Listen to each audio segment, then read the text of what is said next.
Hey y'all, how you doing this fall? How you doing? I know it's not fall, but that's the only sentence I can say in an American accent. Okay. Typically, if I start my set sounding like this, I lose half the white audience faster than Trump is losing his government employees. So, in case you're wondering why I sound like your primary care physician, it's because I'm originally from India. Yeah. But this may come as a shock to you. I'm not a doctor. I don't own a 7-Eleven. Yeah. I wanted to do something different. So I work in IT. Yeah.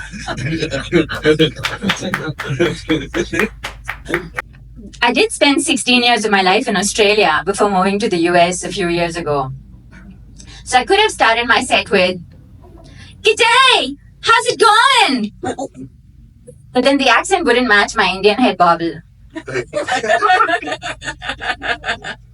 Why did I leave Australia? Because a few years ago, I was in an accident, then our house got burgled, and our neighbor got murdered. So I told my work, I'm so glad you find that funny. I didn't. So I told my work, can you transfer me somewhere else? And my work has offices everywhere because you need technology everywhere, right? You always need someone to turn your computer on and off again. So I was like, can you move me somewhere safe? And I thought they'll come back with Netherlands or Norway. And they were like, we found the safest place for you. Dallas, Texas. And I was like, what part of safe did you not get? Because you know what Norway doesn't have? Live shooter drills in school. And you know what Netherlands doesn't have? Open carriage of guns. But that's how we ended up here. And everything in the US has been so confusing for me. Because all along in my life in India and in Australia, we were told, to the left, to the left. In India, we clean our ass with our left hand. And in Australia, we walk on the left side. But in the US, everything is on the right. Okay, that almost looked like an Elon Musk move. I wasn't going for that. And I realized everything is on the right here. And I'm not just talking about the politics. Because I recently had to take my Texas driver's license test. And I failed.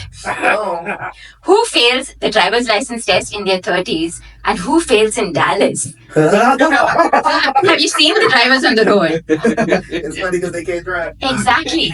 So I failed and I was like, when I got into the car to take the test, the instructor gets in and I'm like, howdy y'all, how you doing this fall? And she's like, just get started. So once I failed, I was like, why did I fail? She was like, ma'am, the stop sign. And I was like, I know. Nobody in Dallas actually stops at the stop sign. But I thought this is a test, so maybe I should. And she was like, ma'am, at the stop sign, you didn't turn your signal on 100 feet before the stop sign. And I was like, that is the point of a stop sign.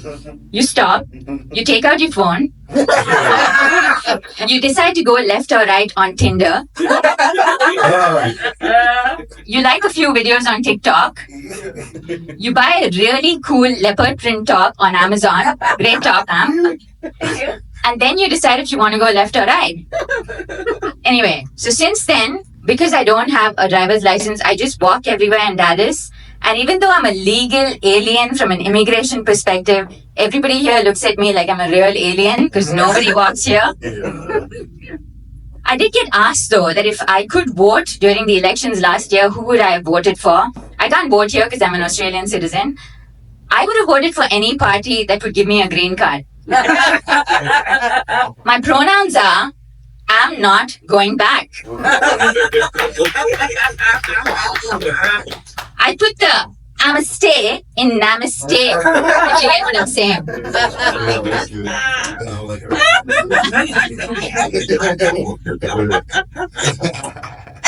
Speaking of staying, did you know 1 in 500,000 women is allergic to the birth control pill?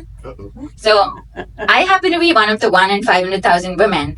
And typically there's other forms of contraception, right? Like pulling out, anal, or wearing Crocs. But my husband and I, we decided to do something different. We practice no sex. Which is really easy when you've been married for more than a year. Any married couples here? So you're all hanging out by choice. It's the feeling I can't.